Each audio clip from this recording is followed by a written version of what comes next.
Thank you for the invitation and the opportunity to share our research. From the outset, I have to confess that I am new to the field of metagenomics, but that's okay because this is an emerging field, and I have wonderful and very excellent partners, including Heath, who's in the audience, and Sue Baldwin from UBC. I am a plant community and ecosystem ecologist with expertise in ecosystem reclamation. But I'm very excited to utilize this tool that will allow access to the genetic component of entire communities of biological organisms, and especially in how those relate to remediation and reclamation. So Mount Polley mine is located near Williams Lake. It is a gold, copper, and silver mine, and it's operated by Imperial Metals Corporation. Tailings are what's left over after you separate the valuable part of the ore from the uneconomic part. And tailings composition is a direct result and directly related to the composition of the ore, as well as the process of extracting the valuable mineral from the ore. The tailings facility is usually a constructed dam filled generally with water, and after mine closure, the tailings is treated with various methods.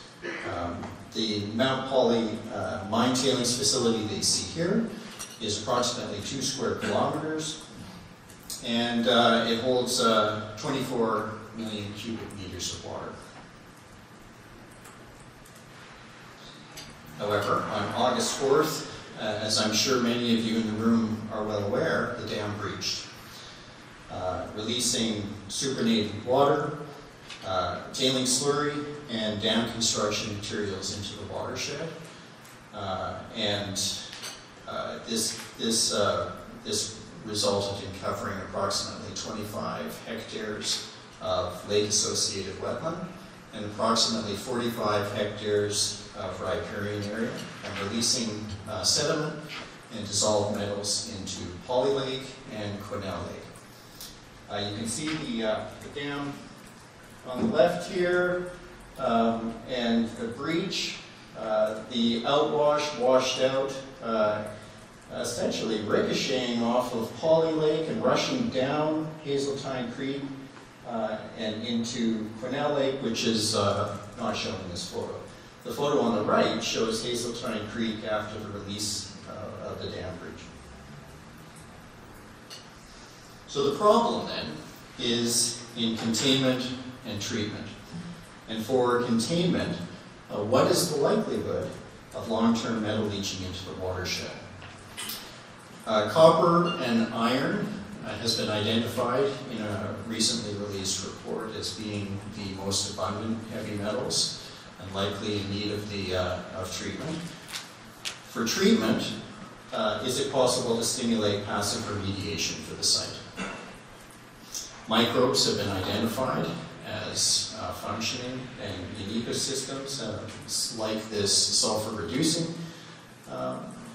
bacteria, and we know that soils can act as the function of sequestering metals. We will work to identify proteins and protein structures, to identify novel gene products that can sequester metals.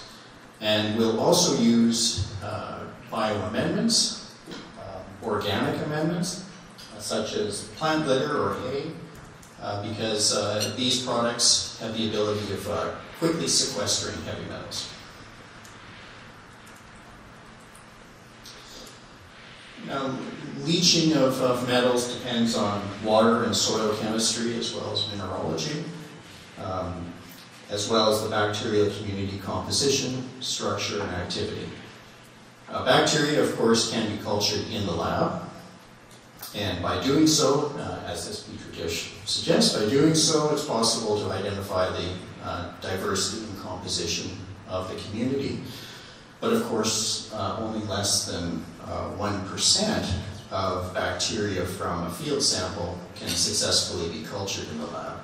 Genomic tools are required to see the full complement of bacterial diversity. So we will apply metagenomic tools along with traditional biogeochemical analyses and vegetation surveys to monitor passive bioremediation in soil and water.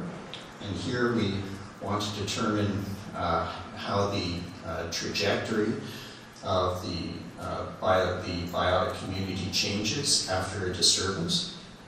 We want to develop molecular markers of metals removal, particularly of copper and iron, and soil rehabilitation. How labile are shifts in the microbial community in the presence of certain heavy metals. And finally, conduct controlled bioaugmentation and biostimulation trials. So we've used satellite Landsat imagery to identify the amount of suspended solids in the surface water, and that's the figure you see on the upper far right. And that's helped us to identify our site plots. And so the figure below that is the site itself. And this area up here is the mine operation. And you'll see the tailings facility below that. You'll see the breach and the outwash flows into Polley Lake. And we've selected a lot of the sample sites around that area, down Hazeltine Creek into Quesnel Lake. And we've also selected sites around Boojak Lake, which is a non-disturbed reference site.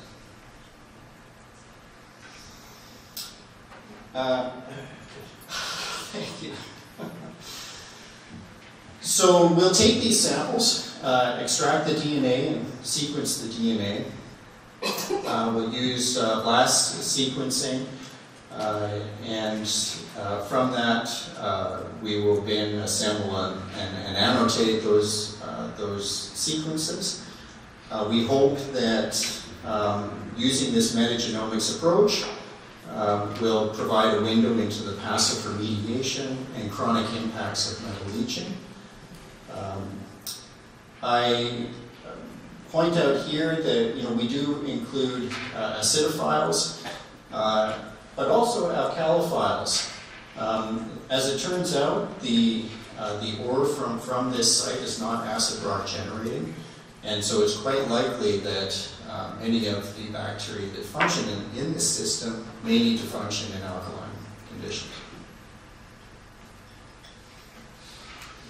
So the final objective is around biostimulation and bioaugmentation. And for biostimulation, substrate amendments provide resources for microbial growth and activity.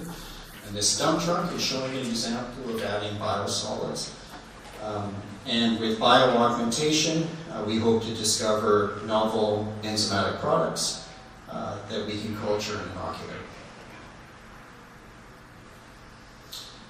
We've identified sites in the outwash for the biostimulation trial, and the treatments that we'll be applying will include a mulch, a compost, and a mixed compost mulch, although we're still working through the particulars here, and it's possible we will use a biosolid, or we may experiment with biochar. We'll also add a native till and header control. In biostimulation, we will work to assess the metal sequestration and microbial activity in tailings and mixed buried natural substrate to search for novel gene products and assess arbuscular mycorrhizal fungi function. And we'll do this across the broad spectrum of tailings, from raw tailings through to the natural substrate. So metagenomics can improve the strategies, we believe, for monitoring the impact of tailings metal leaching on the ecosystem, as well as for environmental remediation. We're interested in determining the impact of this spill and the potential for metal leaching on this ecosystem, and whether we can apply these metagenomic tools to improve the remediation and successful recovery of this ecosystem. So I'd just like to end with acknowledging my collaborators and field system support, and also the financial support that we've received to get this project underway. So I thank you very much.